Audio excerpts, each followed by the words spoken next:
விஜயகாந்த் அவர்களும் கட்சி தொடங்கின காரணம் திமுகவை அகற்ற வேண்டும், திமுக ஆட்சி அகற்ற வேண்டும் என்று. இப்போ பிரேமலதா அவர்கள் அவங்க கூட இப்போ எதிரி கூட போய் சேர்ந்துட்டாங்க. சேர்ந்துட்டு எங்களுக்கு தான் வேலை செய்கிறாங்க, அதிமுக கூட்டணி தான் வேலை செய்கிறாங்க. அங்கே இருந்தோம், அந்த கூட்டணியில் இருந்தோம். ஏன்னா அவங்க ஒருத்தரே போதும். தமிழ்நாட்டில் எங்கே பார்த்தாலும் கஞ்சா விற்கிறாங்க, எங்கே பார்த்தாலும் மது விற்கிறாங்க, எங்கே பார்த்தாலும் கள்ளசாராயம் விற்கிறாங்க, எங்கே பார்த்தாலும் பெண்களை பாலியல் வன்கொடுமை செய்கிறாங்க, எங்கே பார்த்தாலும் குழந்தைகளை கெடுத்து கொலை செய்கிறாங்கன்னு அவங்களே முதலமைச்சர் வச்சுக்கிட்டே பேசிட்டு இருக்கிறாங்க. அதுவும் கடைசியில் இவ்வளோதான் நடக்குது தமிழ்நாட்டில், இதெல்லாம் ஒரு குற்றமே இல்லைன்னு அதுவும் சொல்கிறாங்க. திருப்பரங்குன்றத்தில் நிச்சயமாக நாங்கள் தீபத்தை ஏற்றுவோன்னு சொல்கிறாங்க. அதனால் உறுதியாக எங்கள் உறுதிக்கு அவங்க எங்கள் வெற்றிக்கு அவங்க பாடுபட்டுறாங்க. அது வேற.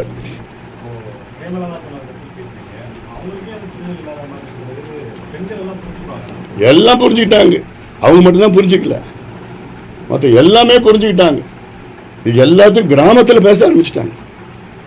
என்ன பேசுகிறாங்க அவங்க சொல்லி கிராமத்தில் வரைக்கும் பேசிட்டாங்க.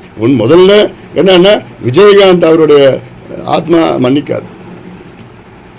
ஏன்னா அவர் கடுமையாக எதிர்த்தது, கடைசி மூச்சு வரைக்கும் திமுக எதிர்த்து தான் அவர் இறந்தார்.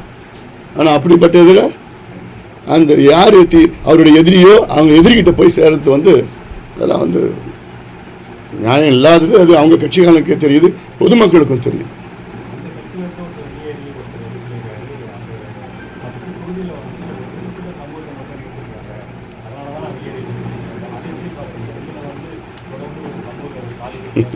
அது உள்ள நான் போக விரும்பலை, அது எல்லாருக்கும் உங்களுக்கும் தெரியும். அது உள்ள நான் அது போக விரும்பினேன்னா அப்புறம் வேறு மாதிரி டைவெர்ட் ஆகிடும். இன்றைக்கி இந்த ரெண்டு செய்தி தான் முக்கியமான செய்தி. இது டைவெர்ட் ஆகக்கூடாது. திமுக கருவில் இருக்கின்ற ஒரு பெண் சிசுவை கொலை செய்திருக்கிறது. இந்த சட்டம் வரவிடாமல் தடுத்து நிறுத்தது அதற்கு சமம். அது ரெண்டாவது, விஜய் அவர்களுடைய ஆதரவாளர்கள் அவருடைய வாக்குகளை வீணாக்காமல் திமுக தோல்வி அடைவதற்காக அதிமுக கூட்டணிக்கு வாக்களியுங்கள்.